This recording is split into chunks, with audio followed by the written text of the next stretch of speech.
আসসালামু আলাইকুম, this is এমবিবিকে। তোমাদের সামনে আবার আসছি পার্ট 2তে। তোমরা যারা প্রথম পর্ব ক্লাস করে আসছো তাদের জন্য দ্বিতীয় পর্ব বোঝা অনেক সহজ হয়ে যাবে। যদি কেউ প্রথম পর্ব না করে থাকো, পার্ট 1 করে এসো, ঠিক আছে? জিনিসটা সহজ হবে। ঠিক আছে, দেখো আমরা ফার্স্ট 1, 2, 3 তিনটা টপিক আলোচনা করে ফেলছি এবং আমার সামনে স্টুডেন্ট আছে, তার সাথে আমি আলোচনা করব। ডিসকাশন করলে জিনিসটা আশা করি সহজ হয়ে যাবে। তোমার কাছে প্রশ্ন আছে? প্রশ্ন রেডি করছো? দেখো সব কিছু ঠিকঠাক থাকলে আমরা 4 নাম্বার শুরু করি। দেখো 4 নাম্বার, দেখো মোলার দ্রবণ। আচ্ছা, দ্রবণ জিনিসটা কি বুঝি? দেখো এই তো সৌরভ, একটু প্রশ্নগুলো আমরা অ্যান্সার করো। দেখো দ্রবণ জিনিসটা কি বলো তো? দ্রবণ, দ্রবণের ভিতর কি কি থাকে? একটা থাকে হচ্ছে দ্রাবক, আরেকটা কি থাকে? একটা থাকে হচ্ছে দ্রব, ঠিক আছে? আচ্ছা, এইখানে যদি প্র্যাকটিক্যালি তোমাকে যদি বলা হয়, এই একটা মনে করো তুমি গ্লাস নিছো, ঠিক আছে? ধরে নাও এটা একটা গ্লাস। এই গ্লাসের ভিতর একটা নির্দিষ্ট পরিমাণ পানি থাকে না? আচ্ছা, মনে করো এর ভিতর আমি এই পর্যন্ত 250 মিলি পানি নিছি। কি নিলাম? 250 মিলি পানি নিয়েছিলাম। আর এর ভিতরে আমি 30 গ্রাম, কতখানি বলো তো? 30 গ্রাম আমি চিনি দিছিলাম। কি দিছিলাম? 30 গ্রাম চিনি, মানে মনে করে সুগার।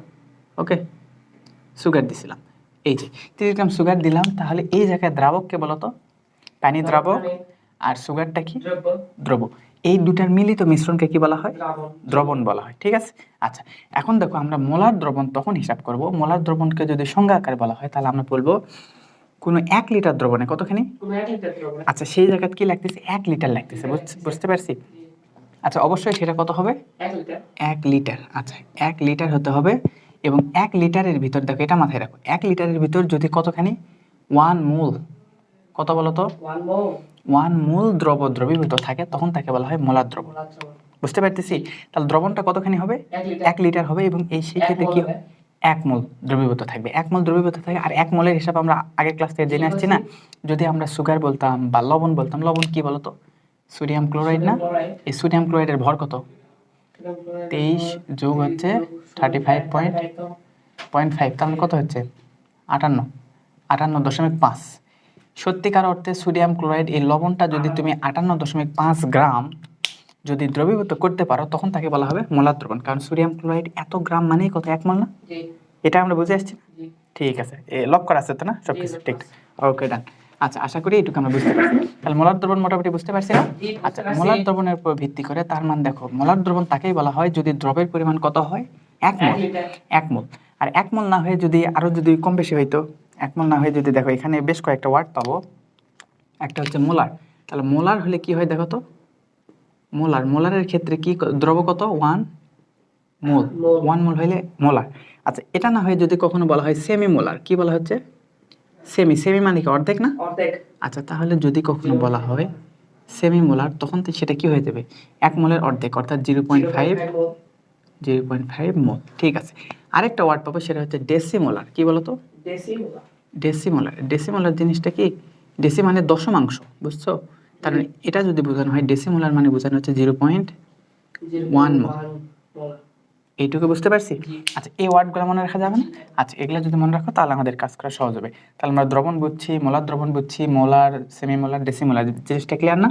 আচ্ছা, এতটুকু যদি ক্লিয়ার হয়ে থাকি, তাহলে তোমরা একটা সমীকরণ পাবা, তোমাকে বিভিন্ন সময়ে দ্রবণ তৈরি করতে বলবে এবং সেখানে বলা হবে, মনে করো কত মোল দিছে, কি পরিমাণ আয়তন দেওয়া হয়েছে, কি পরিমাণ দ্রব্য দেওয়া হয়েছে, তার আণবিক ভর, অনেক কিছু বলে দেওয়ার সাপেক্ষে যে কোনো একটার মান বের করা লাগতে পারে। এইরকম সমীকরণ যদি তুমি দেখো, তাহলে এই ক্ষেত্রে একটা আমরা সমীকরণ অ্যাপ্লাই করতে পারি। সমীকরণটা কি? W = SVM divided 1000। ঠিক আছে না? আচ্ছা, এই জিনিসটা বোঝার ক্ষেত্রে, আর এগুলো এখন প্রশ্ন হতে পারে, এই সূত্রটা আসলে আসলো কিভাবে? এই সূত্রটা এই যে ঐকিক নিয়ম করছো না? আগের টপিকে আমরা ঐকিক নিয়ম শিখলাম না? এই ঐকিক নিয়মের মাধ্যমে কোনটা সমানুপাতিক, কোনটা ব্যস্তানুপাতিক হিসাব করে এই জিনিসটা আসছে। বুঝতে পারছি? আচ্ছা, সেখান থেকে আমরা কার সাথে কোনটা সাপেক্ষে, এটা মূলত আসছে কোথা থেকে? ঐকিক নিয়ম থেকে। তুমি ঐকিক নিয়ম দিয়ে সব করে ফেলতে পারো, যেহেতু সূত্র অনেকের কাছে ইজি মনে হয়। আর এই সূত্র যদি জাস্ট মনে রাখো, তোমার জন্য কাজ করা অনেক ইজি। এই জন্য তোমাকে এইভাবে কাজ করানোর চেষ্টা করা হচ্ছে। দেখো এই জায়গায় কোনটা কি, একটু নামগুলো জেনে নাও। দেখো ডাব্লিউ দ্বারা কি বোঝানো হচ্ছে জানো? ভর। বুঝছো? মানে কি ভর? মনে যে কোনো একটা পদার্থ দিচ্ছি, যদি সোডিয়াম ক্লোরাইড দিতাম, কত গ্রাম দিচ্ছি সেটা। এবং এটা কোন এককে বলো তো? গ্রাম একক। বুঝতে পারতেছি? ভর। তারপর তোমাকে যদি বলে এস, এস দ্বারা কি বোঝানো হয়? এস দ্বারা বোঝানো হয় মোলারিটি। আচ্ছা, এই যে মোলারিটি যেটা বোঝানো হয় না, এই মোলারিটি জিনিসটা কি? মোল এককে। মোল একক কিরকম হয়ে থাকে? আচ্ছা, এই মোল এককে যদি আমি দেখতে চাই সেই ক্ষেত্রে জিনিসটা কিভাবে হিসাব করা যেতে পারে? মোলার, 1 মোলার, সেমি মোলার বললে 0.5, ডেসিমোলার বললে 0.1। ঠিক আছে, এখান থেকে মোল আর মোলারিটির ভিতরে একটু পার্থক্য আছে, বুঝছো? এটা দ্রবীভূত করা হয়, মানে একটা দ্রবের ভিতর, সরি, দ্রাবকের ভিতর দ্রবীভূত করা হয়। ঠিক আছে, তুমি এইটুকু বুঝলে আপাতত তুমি কাজ চালাইতে পারবা। ছোট্ট ক্লাস তো, ছোট্ট মানে সেইটুকু হয়ে যাবে। ঠিক আছে, এস হয়ে গেল। এখন ভি আছে না? ভি জিনিসটা কি বোঝানো হয় বলো তো? এটা বোঝানো হয় আয়তন। আয়তন না? আচ্ছা, এটা আয়তন। আয়তন জিনিসটা কোন এককে প্রকাশ করা হয়? মিলিলিটার। কেন মিলিলিটার জানো? লিটারে যদি প্রকাশ করতে হয়, এখানে লিটার করে নেওয়া হয়। দেখো, ভি ডিভাইডেড 1000 করা হয়েছে না? এই 1000 কি জন্য নেওয়া হয়েছে জানো? এই মিলিলিটারকে লিটার করা হয়েছে। তার মানে তোমার যদি তুমি এই সূত্র লেখো, W is equal S V M divided 1000, তাহলে অবশ্যই ভি কে কোন এককে আনতে হবে? মিলিলিটার। কিন্তু তুমি যদি কখনো এটা যদি লেখো W is equal S V M, এটাও সঠিক। সেই ক্ষেত্রে আর নিচে 1000 দিয়ে ভাগ দিতে পারবা না। তখন ভিটা কোন এককে নিতে হবে? ভি কে একেবারে লিটার এককে আনতে হবে। মাথায় থাকবে? এই জিনিসটা যদি করো তাহলে লিটার থাকলে এসবিএম, আর লিটার যদি না করো তাহলে এই 1000 দিয়ে ভাগ দিতে হবে। বুঝতে পারছি? তো তুমি যদি অবশ্যই ভাগ দেওয়ার কল্পনা করো বা এই সূত্রটা যদি মনে রাখো, তাহলে সবসময় মনে রাখবা আয়তন মানেই কত হবে? মিলিলিটার এককে। এইটুকু খেয়াল থাকবে? ঠিক আছে, এইটুকু থাকলে আমাদের কাজ করা সহজ হবে। আরেকটা ওয়ার্ড আছে কি, এম। এমটা কি বলতো? কোনো যৌগ বা মৌল বা যেটাই থাকুক সেটার ক্ষেত্রে তার কি? আণবিক ভর। ঠিক আছে, ওকে। আণবিক ভর, এটা কি অনেক এককে? এটাও নিশ্চয়ই তার গ্রাম এককে, মোলার গ্রাম এককে। ঠিক আছে, এতটুকু বোঝা যাবে? এতটুকু যদি বুঝে আসে তাহলে আমরা কাজ করতে পারবো। দেখো, এখন তুমি একটু প্রশ্ন করো দেখি, 3 নম্বর প্রশ্নটা করো দেখি। 3 নম্বর প্রশ্নটা করলে আমরা জিনিসটা বুঝতে পারবো। 5 লিটার আয়তনিক ফ্লাক্সে। আচ্ছা দেখো, আমাদের দেখো কি কি বলতেছে। তুমি একটা এইভাবে প্রশ্ন সহজভাবে সমাধান করার অপশন হচ্ছে, যখন যেটা বলবো না একটা একটা একটা একটা করে যেটা বলবো সাথে সাথে সেটা একটু সাইড নোট করবো। ওকে, আচ্ছা দেখো, তাহলে আমাকে প্রশ্ন করা হলে কি 5 লিটার, তাহলে আয়তন বলে দিছে না? আয়তন কত বলে দিছে? 5 লিটার। 5 লিটার। কিন্তু আমার কি লিটারে দরকার? কিসে দরকার? মিল লিটারে। মিল লিটার আনতে গেলে এটাকে কি করতে হবে? 1000 দিয়ে গুণ করতে হবে। তাহলে 5000, তাই না? 5000 মিল লিটার হবে কিনা বলো? 1000 দিয়ে গুণ দিলাম। ওকে, তারপর কি বলা হয়েছে? তারপরে বলা হয়েছে ফ্লাক্সের ডেসিমোলার। ডেসিমোলার, এই যে এটা মাথায় রাখো। তাহলে মোলারিটি এই এস দ্বারা আমরা প্রকাশ করি না? ডেসিমোলার মানে কত? 0.1। এই জিনিসটা মাথায় রাখতে হবে। ডেসিমোলার বলা মানে তুমি ধরে নেবে এটা 0.1 মোল দ্রবদ্রবীভূত ছিল। ঠিক আছে, তারপর কি? আচ্ছা, সোডিয়াম সালফেটের দ্রবণ। তারপর এখানে তোমাকে বলে দিছে সোডিয়াম সালফেট। ঠিক আছে, এখন তোমাকে সোডিয়াম সালফেটের আণবিক ভর দরকার। দেখো, সোডিয়াম সালফেট না? জি। Na, sodium sulphate, SO4। এখন কার যোজনী কত? সোডিয়ামের যোজনী 1, এর যোজনী 2, তার এরকম। হ্যাঁ। এটার ভর কত? 23। কয়টা আছে? 2টা। তারপর প্লাস করো, সালফার কত? 32। আর এটা কত? 16 ইন্টু কতগুলো আছে? 4টা আছে। ক্যালকুলেশন করো দেখি। আচ্ছা, আমিও একটু ক্যালকুলেশন করে দেখি। ঠিক আছে, আচ্ছা এইটুকু কি বুঝলাম? তার মানে দেখো 23 ইন্টু কত? 2 প্লাস হচ্ছে 32 প্লাস হচ্ছে 16 ইন্টু 4, আচ্ছা 142। ঠিক আছে, 142। ওকে, পারছি। তাহলে এই যে আমরা যে ভরটা পাইলাম, এটা কত পাইলাম? 142 গ্রাম। এতটুকু বুঝতে পারছি? আচ্ছা, এইটুকু যখন হইলো, তারপর এখন কি বলছে বলো তো? এর দ্রবণ কিভাবে প্রস্তুত করবে? তার মানে তোমার কি কি দেওয়া আছে বলো তো? এস দেওয়া আছে, ভি দেওয়া আছে, এম দেওয়া আছে। তোমার চাইছে কি? শুধু ডাব্লিউ। তো এখানে এই যে ডাব্লিউটা চাইছে, তাহলে তুমি কিভাবে অ্যাপ্লাই করতে পারো? এখানে সবগুলো বসাও, যে যে এককে তুমি সেই সেই এককে নিছো কিনা। ওকে, তাহলে তুমি মানগুলো বসাও। এটা কত? 0.1 ইন্টু ভি হলো 5000, 5000 হলো ইন্টু 142 ডিভাইডেড 1000। ওকে, এই যে ভাগ দিলা, ফলাফল কত আসে দেখো তো। তাহলে আমরা যেটা পাচ্ছি 0.1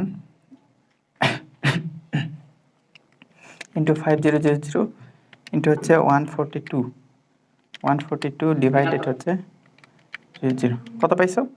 71। এই যে গুড, ঠিক আছে। আচ্ছা, তাহলে আমরা এই যে পরিমাণটা কত পাইলাম? 71। তার মানে আমরা 71 গ্রাম।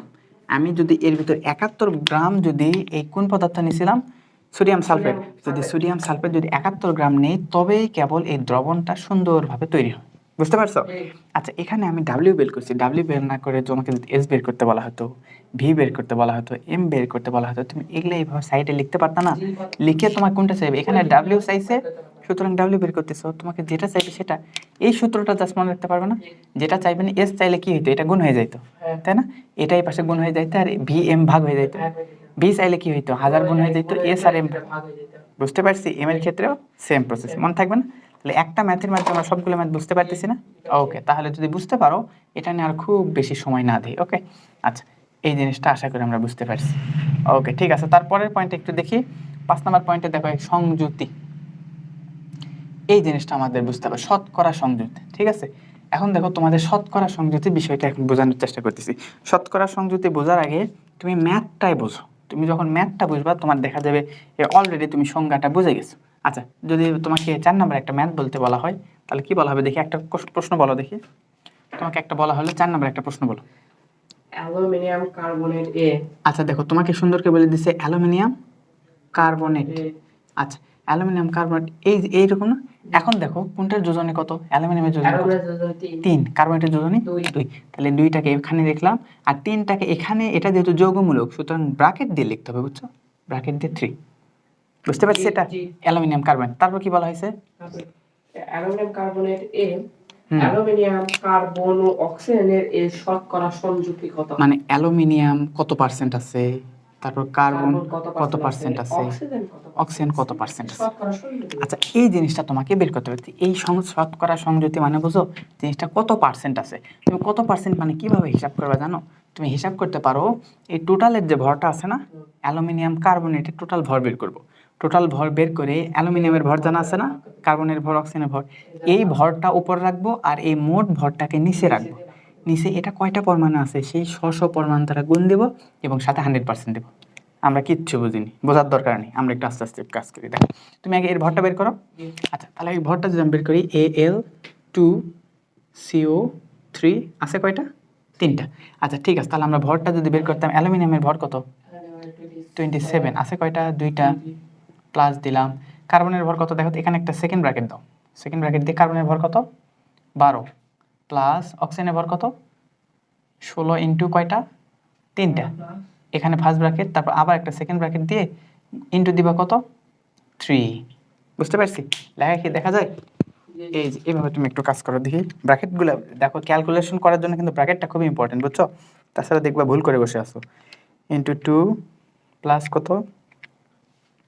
12 প্লাস 16 ইন্টু 3 ইন্টু হচ্ছে 3, 234। হ্যাঁ, সুন্দর, এই হিসেবে ক্যালকুলেশন শিখে গেছি। তাহলে কত পাচ্ছি আমরা?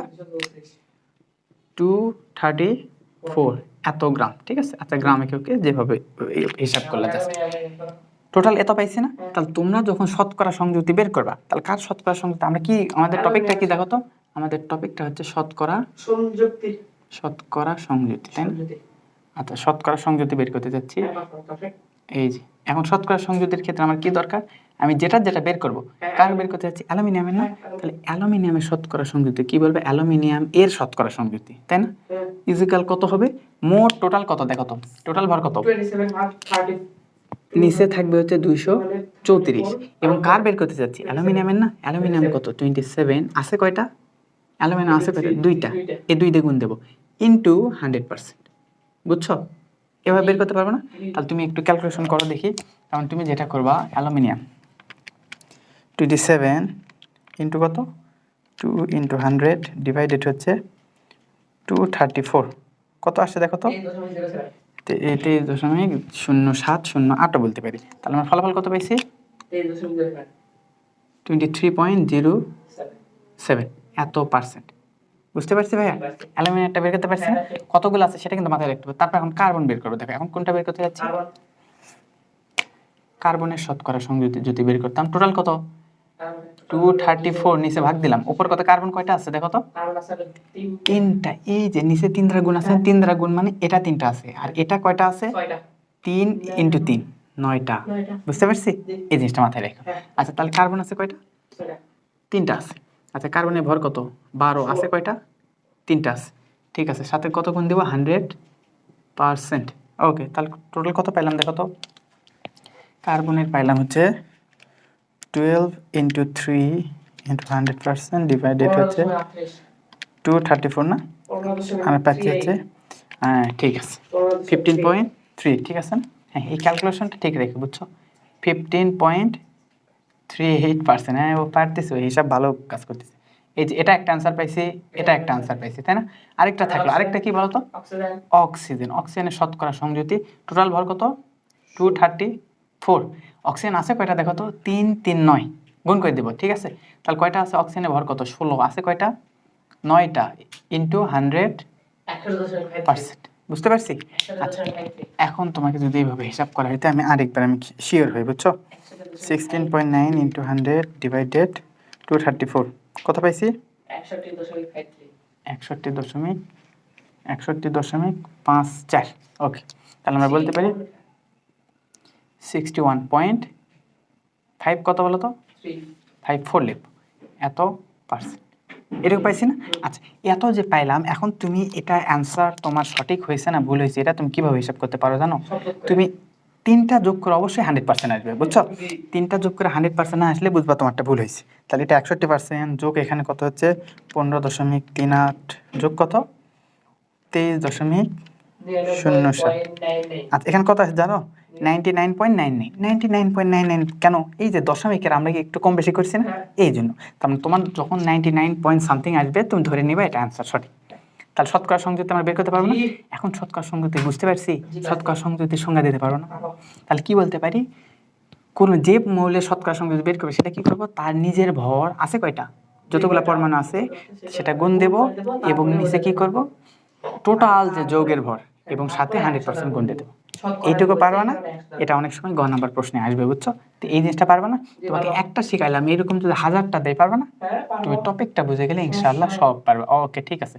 আচ্ছা, এটা বুঝে গেছি। তারপর দেখো প্রশ্নগুলো ছিল স্থূল সংকেত, আণবিক ভর, এগুলা নির্ণয়। তো স্থূল সংকেত, আণবিক ভর নির্ণয়ের জন্য আমরা 5 নাম্বার ম্যাথ দেখি। দেখো, আমরা ম্যাথমেটিক্স করে ভালো বুঝতে পারতেছি না, বলো? আচ্ছা, এটাই বরং বেশি ইফেক্টিভ। দেখো, তাহলে তোমাকে যদি 5 নাম্বার প্রশ্ন বলা হতো, তার আগে আমি এটা একটু মিশাই দিই, আমাদের জন্য কাজ করা সহজ হইতো। এগুলো কি ক্লিয়ার হয়েছে? দেখো তো, ক্যামেরাতে ক্লিয়ার মনে হচ্ছে? একটু দেখা যাচ্ছে। আচ্ছা, দেখো, এই পাশে সোজা, হ্যাঁ ওই সোজা, আর একটু হ্যাঁ ওটা রাইট, তাই না? আচ্ছা, আশা করি এখন একটু ক্লিয়ার হয়েছে না? সুন্দর। আচ্ছা, আমাদের ডিউরেশন কত হয়েছে দেখো তো, মোটামুটি কিরকম? 17.23। ওকে, 17। আচ্ছা, ওকে, ডান। তারপর দেখো, আমরা যদি 5 নাম্বার প্রশ্নটা, তাই না? 5 নাম্বার প্রশ্নটা একটু বলো দেখি। শতকরা সংযুক্তি। আচ্ছা, কি শতকরা সংযুক্তি দিয়ে দেওয়া আছে। আচ্ছা, এখন দেখো, তুমি যখন স্থূল সংকেত বা আণবিক ভর বের করতে চাইবে না, তখন অনেক ক্ষেত্রে দেখবা স্থূল সংকেত দেওয়া থাকবে, বা বের করার প্রসেস তুমি জানছো না, পারবে না। তাহলে তোমাকে এখন কি দেওয়া আছে জানো? স্থূল মানে শতকরা সংযুতি দেওয়া আছে। দেখো কি কি দেওয়া আছে। শতকরা সংযুতি, কার কার শতকরা সংযুতি দেওয়া আছে বলো তো? কার্বনের। আচ্ছা, শতকরা সংযুতি দেওয়া আছে কার কার? কার্বনের কত পার্সেন্ট? 40%। 40%। এই তো দেখো, এটা এগুলা কি দেওয়া আছে? শতকরা সংযুতি দেওয়া আছে, একটু আগে যেটা বের করলাম, এখন সেটা উদ্দীপকে দেওয়াই আছে। তারপর হাইড্রোজেনে 6.67%। হাইড্রোজেন দেওয়া আছে 6.67%। অক্সিজেন দেওয়া আছে 53.33%। অক্সিজেনে দেওয়া আছে 5.3। ও, 53, ঠিক আছে, 53। ওকে, 53, ঠিক আছে, 53.33%। ঠিক আছে। তাহলে এখানে অক্সিজেন আছে হচ্ছে 53.33%। এতগুলো দিয়ে তোমার কি চাইছে বলো তো? চাইছে তোমার প্রশ্ন করছে, আণবিক ভর 180। দেখো, হ্যাঁ, আরেকটা জিনিস দেওয়া আছে, সেটা কি দেওয়া আছে? আণবিক ভর দেওয়া আছে, তাই না? 180 হলে আণবিক ভরটা তোমার দেওয়া আছে কত? সমান 180 180 গ্রাম। ওকে, আণবিক সংকেত কত? তাহলে তোমার থেকে চাইছে কি জানো? তোমার থেকে এখন চাচ্ছে হচ্ছে স্থূল সংকেত, তোমার থেকে চাচ্ছে হচ্ছে আণবিক সংকেত। তাহলে আমি প্রশ্নটা কি দেখো তো, 1 নম্বর প্রশ্ন হচ্ছে স্থূল সংকেত। তাহলে 1 নম্বর আমি তোমাকে কি প্রশ্ন করলাম? তুমি এখান থেকে এই তথ্যের উপর ভিত্তি করে তুমি স্থূল সংকেত বের করবা, পাশাপাশি এই তথ্যের উপর ভিত্তি করে আণবিক সংকেত, এই দুইটা বের করতে পারো না ভাইয়া?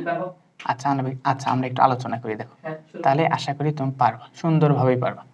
সংকেত, ওকে। এখন যে বিষয়টা, এই বিষয়গুলো একটু মাথায় রাখি, বোঝা যাচ্ছে কি?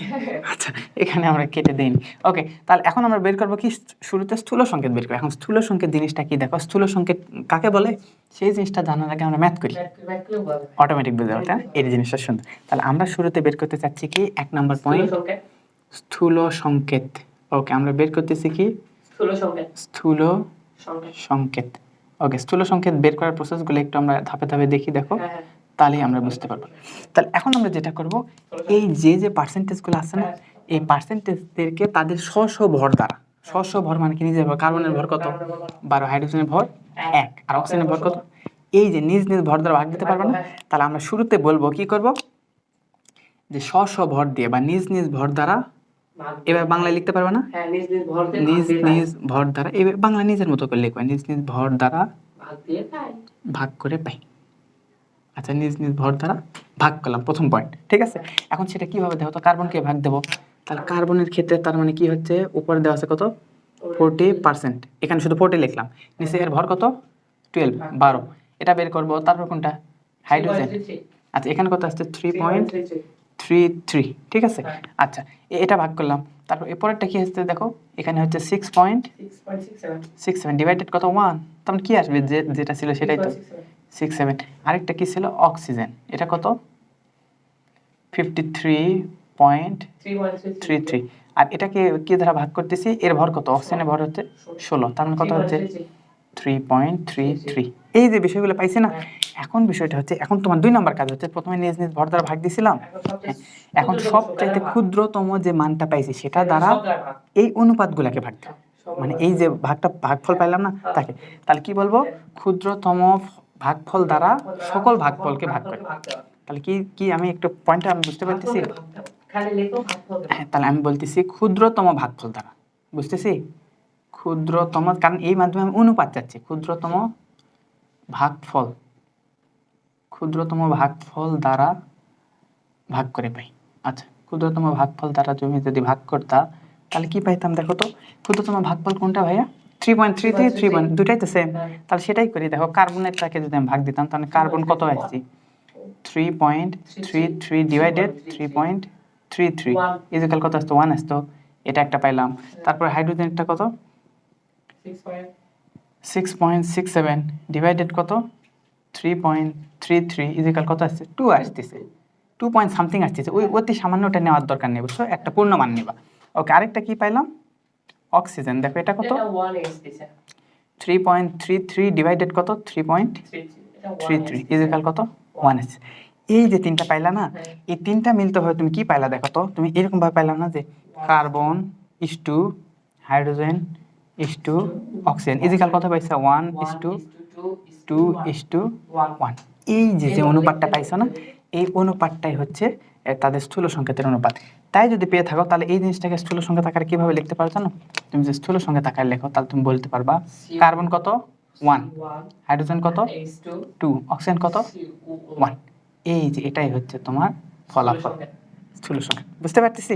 তাহলে স্থূল সংকেত কিভাবে বের করলাম বলো তো, স্থূল সংকেত হচ্ছে মূলত এই যে এখানে যত অনুপাত আছে, তাহলে স্থূল সংকেত দ্বারা আমরা এটা বলতে পারি কোনো যৌগ বা কোনো অণু, মানে বিশেষ করে কোনো যৌগতে প্রতিটি পরমাণুর অনুপাতকে কি বলা হয়, স্থূল সংকেত।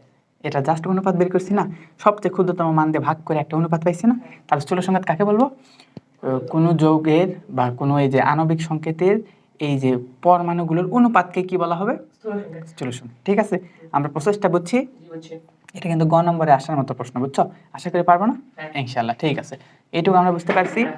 আচ্ছা, এইটুকু যদি আমরা বুঝতে পারি, তারপরের কাজটা কি জানো, তারপরের কাজটা বলছে হচ্ছে আণবিক সংকেত বের করা। তার মানে দেখো 1 নম্বর পয়েন্ট কাজ শেষ, এখন 2 নম্বর পয়েন্টে আসতেছি। এই যে এই কাজটা পাইছি না, তোমাকে যদি আণবিক সংকেত বের করতে বলে না, তোমাকে অটোমেটিক স্থূল সংকেত বের করতে হবে আগে, বুঝছো, তারপর কাজ করতে হবে। এখন দেখো এই এতটুকু আমরা বের করছি না, আমরা বিশেষ করে ফাইনাল ফলাফল পেয়ে গেছি, এখন আমরা ওই ফাইনাল ফলাফলটাকে কাজে লাগিয়ে আমরা পরের অংশটুকু বের করব। তাহলে তোমার পরবর্তী প্রশ্নটা কি হচ্ছে ভাইয়া, আণবিক সংকেত বের করা, তাই না? আচ্ছা, তার মানে দেখো 2 নাম্বার প্রশ্নে তোমাকে বলতে চাচ্ছে যে আণবিক কি বের করো, আণবিক সংকেত বের করো, আণবিক সংকেত। ওকে, তোমাকে যখন আণবিক সংকেত বের করতে বলতেছে, তাহলে আণবিক সংকেতের জন্য কি দরকার জানো, আণবিক সংকেতের জন্য তোমার ভর দরকার, ভরটা বলে দিছে না। আচ্ছা, যে ভরটা বলে দিছে এটা কিরকম হবে জানো, এটা হবে এই শর্তমতে, এইভাবে শর্তমতে লিখতে পারো। দেখো শর্তমতে এইভাবে, একটু সহজ করে আমি বলতেছি, বুঝছো, শর্তমতে এইভাবে লিখতে পারো, যেহেতু দেখো স্থূল সংকেতটা ছিল তাদের অনুপাত, কি ছিল অনুপাত, আর আণবিক সংকেত হচ্ছে কোনো যৌগে যে পরমাণু যতগুলা সংখ্যা আছে সেই নিজ নিজ সংখ্যা দ্বারা প্রকাশ করাকে কি বলা হয়, আণবিক সংকেত। ঠিক আছে, স্থূল সংকেতে কি ছিল? অনুপাত। তুমি এখন যদি কত অনুপাত এটা যদি জানতে পারো তাহলে এদেরকে গুণ দিয়ে তুমি ফলাফল বের করতে পারবে না? কিভাবে পারবা দেখো, আমরা একটু কাজ লাগে। তাহলে এই যে অনুপাতটা পাইছিলাম না, কত পাইছিলাম? স্থূল সংকেত আমরা পাইছিলাম, একই প্রসেসে স্থূল সংকেতটা বের করলাম, C1H2O1, এর সাথে ব্র্যাকেট দিয়ে এখানে একটা n লিখবো, মানে এটা n তম, এই nটাই হচ্ছে অনুপাত, ইজ ইকুয়াল কত বলো তো? 180। এখন আমার কিসের মান বের করতে হবে জানো? আমার n এর মান বের করতে হবে। মানে nটা কত? nটা কিভাবে বের করবো? এই যে এখানে এর প্রত্যেকের ভর জানা আছে, প্রত্যেকের ভর জানা আছে, প্রত্যেকের সংখ্যাও জানা আছে। ভর এবং সংখ্যা নিজ নিজ সংখ্যা দ্বারা যোগ করব, যোগ করে ফলাফল কত পাই দেখো। তাহলে আমরা বা বলতে পারি কার্বনের ভর কত? 12 আছে কয়টা? একটা। তার মানে ওটাই। হাইড্রোজেনের ভর কত? দুইটা মিলে দুইটা। অক্সিজেনের ভর কত? 16। এই যে এর সাথে কত ছিল? n নামক সংখ্যা ছিল, ইজ ইকুয়াল কত? 180। ঠিক আছে, তারপর এই তিনটা যোগ করে কত হয় দেখো তো? 16, 17, 18, 30। তাহলে 30 n পাইলাম না? 30 n। তাহলে এখন তুমি n এর মান বের করতে পারবে না? 180। তাহলে এটাই ইনটু অবস্থায় ছিল, তাহলে ওই পাশে যদি ভাগ হয়ে যায় তাহলে কি হয়ে যাবে? n is equal 180 divided 30 is equal কত? 6। এই যে একটা n এর মান কত পাইছি ভাইয়া? n এর মান আমরা 6 পাইছি না? তাহলে এখন তোমার স্থূল সংকেত কি ছিল বলো তো? তোমার স্থূল সংকেত ছিল C1H2O1, এর সাথে n এর জায়গায় এখন কত দিবা? 6 দিবা। তাই যদি তুমি দিয়ে থাকো তাহলে তোমার ফলাফল কি হচ্ছে?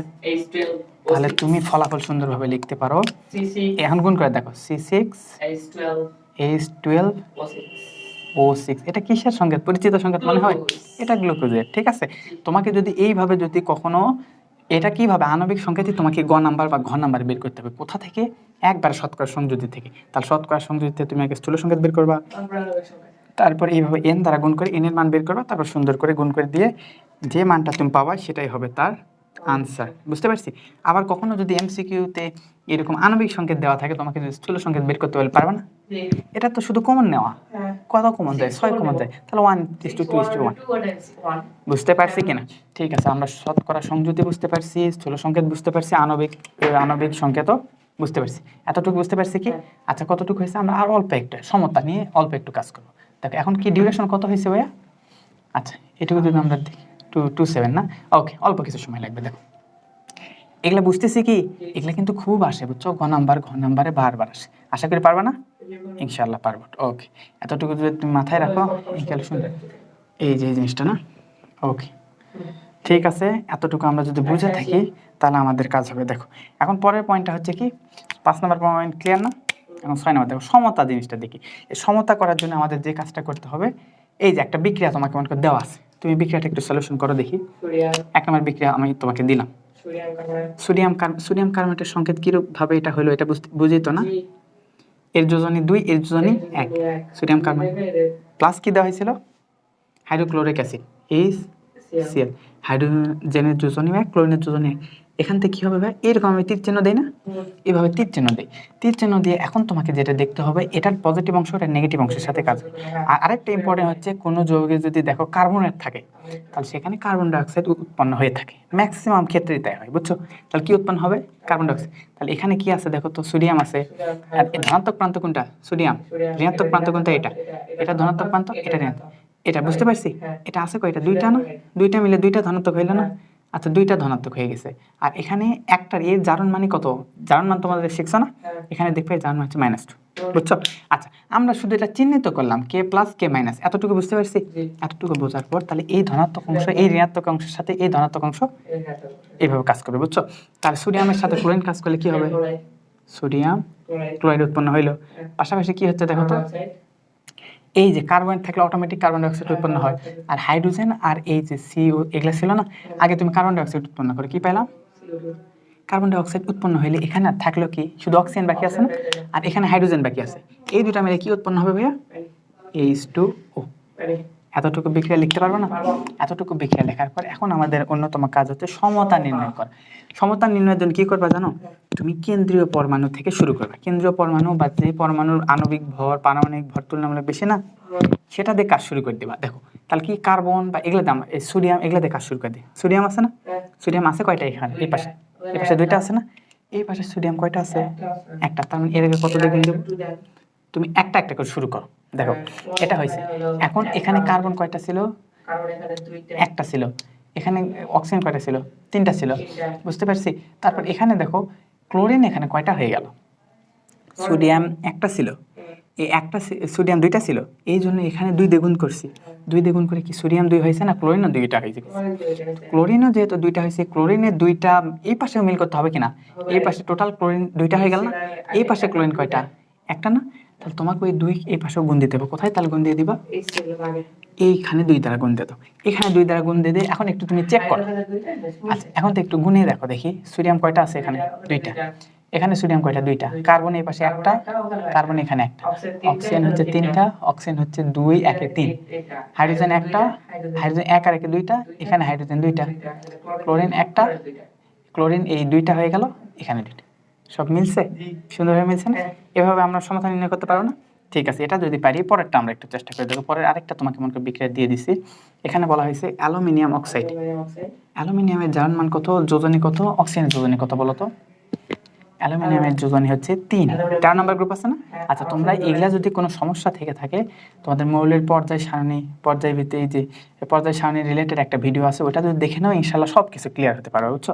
তাহলে অ্যালুমিনিয়ামের যোজনী কত, 3, অক্সিজেনের কত, 2, তাহলে এটা 2, এটা 3, সাথে কি দিচ্ছি বলো তো? সাথে আবার তোমাকে HCl দেওয়া হয়েছে, হাইড্রোজেন ক্লোরাইড বা হাইড্রোক্লোরিক অ্যাসিড, এই যে দেওয়া হলো, ঠিক আছে? আচ্ছা আরেকটা ইম্পর্টেন্ট জিনিস দেখো, এই যে তীর চিহ্ন দিছিলাম না, এই তীর চিহ্ন দেওয়ার পর যদি আমরা সম্পূর্ণরূপে সমতা করে ফেলি, তখন আমরা তীর চিহ্নের পরিবর্তে সমান চিহ্ন দিতে পারি। এখন একটা জিনিস মাথায় রাখো, আমরা যে কোনো বিক্রিয়াতে আমরা কি দিতে পারি, যে কোনো বিক্রিয়াতে আমরা তীর চিহ্ন দিতে পারি, কিন্তু সমান দেওয়ার জন্য অবশ্যই তোমাকে সমতা করতে হবে। তুমি যদি তীর চিহ্ন দিয়ে লেখো, সমতা না করো ঠিক আছে, যদি সমতা করো তাও ঠিক আছে, কিন্তু সমান লিখতে গেলে অবশ্যই সমতা করতেই হবে, বুঝতে পারছি? ঠিক আছে, এইটুকু আমরা বুঝছি। এখন তুমি বলো এখানে কি উৎপন্ন হবে, এই পাশে অ্যালুমিনিয়াম ধনাত্মক অংশ, এটা ধনাত্মক অংশ না, এটা ঋণাত্মক অংশ, এটা ধনাত্মক অংশ, এটা ঋণাত্মক, এটা কত 3 প্লাস, এটা হচ্ছে 2 মাইনাস, এটা হচ্ছে 1 প্লাস 1, তাহলে এটা এর সাথে যুক্ত হবে, এটা এর সাথে, তাহলে অ্যালুমিনিয়াম যদি ক্লোরিনের সাথে যুক্ত হয় তার মানে কি হবে, Al অ্যালুমিনিয়াম ক্লোরাইড, তাহলে অ্যালুমিনিয়ামের যোজনী কত, 3, ক্লোরিনের যোজনী কত, 1, ঠিক আছে হয়ে গেল। তারপর হাইড্রোজেন আর অক্সিজেন মিলতে হবে, কি উৎপন্ন হবে, H2O। আচ্ছা না, এইরকম ভাবে উৎপন্ন হয়েছে, এতটুকু উৎপন্ন হবে, বুঝছো? এতটুকু যখন উৎপন্ন হয়ে গেলে, এখন তুমি দেখতেছো কম বেশি হয়ে গেল না, এই কম বেশির জন্য তুমি সমতা করবা, বোঝো না? তুমি এখন দেখো সমতা হয় কিনা, তাহলে তুমি বুঝতে পারবা। আচ্ছা এতটুকু কি আমরা বুঝতে পারছি? এতটুকু হইলে এখন আমরা সমতা কোথা থেকে শুরু করি মনে আছে, যেটা বড় পরমাণু, বড় পরমাণু, তো বড় পরমাণু সেটা দিয়ে শুরু করি। তাহলে বড় কোনটা, অ্যালুমিনিয়াম না, অ্যালুমিনিয়াম আছে হচ্ছে 2টা, এখানে অ্যালুমিনিয়াম কয়টা আছে, একটা, তাহলে আমরা সামনে 2 দিয়ে গুণ করে দিলাম, 2 দিয়ে গুণ করে দিলাম, তার মানে এখন কি হয়ে গেল, এখন তুমি এটার জন্য তুমি এই ক্লোরিনটাকে একটু চেক করে দেখো, তুমি এটাকে 2 দিয়ে গুণ করতে গিয়ে এটাকে তো ঠিক রাখছো, কিন্তু ক্লোরিনকে যে 3 দুগুণ 6 করে ফেলছো, এটাকে কমানোর জন্য, এটাকে সমান করার জন্য দেখো এই পাশে টোটাল ক্লোরিন হয়ে গেছে 6টা, এই পাশে ক্লোরিন কয়টা, একটা, তাহলে 6 করতে গেলে কি করতে হবে, 6 দিয়ে গুণ দিয়ে দিলাম, 6 দিয়ে গুণ দিতে গিয়ে তুমি হাইড্রোজেনকে আবার 6 করে ফেলছো, এই পাশে হাইড্রোজেন কয়টা, 2টা, তাহলে কত দিয়ে গুণ দেব, প্রসেসটা কি বুঝতেছি ভাইয়া? আচ্ছা এখন তুমি একটু গুণে দেখো, অ্যালুমিনিয়াম আছে 2টা, অ্যালুমিনিয়াম 2টা, অক্সিজেন 3টা, অক্সিজেন 3টা, হাইড্রোজেন 6টা, হাইড্রোজেন 3 দুগুণ 6টা, ক্লোরিন 6টা, ক্লোরিন 3 দুগুণ 6টা, বুঝতে পারছি? সমতা বুঝতে পারছি? আচ্ছা তোমরা যদি সমতা বুঝে থাকো তাহলে আমাদের এই পার্টটা এইটুকু, বুঝছো? বাকি অংশটুকু আমরা পরের ক্লাসে করবো, তোমরা পরের ক্লাসটা দেখো, ইনশাআল্লাহ ভালো কিছু শিখতে পারো। ওকে, ধন্যবাদ, আসসালামু আলাইকুম।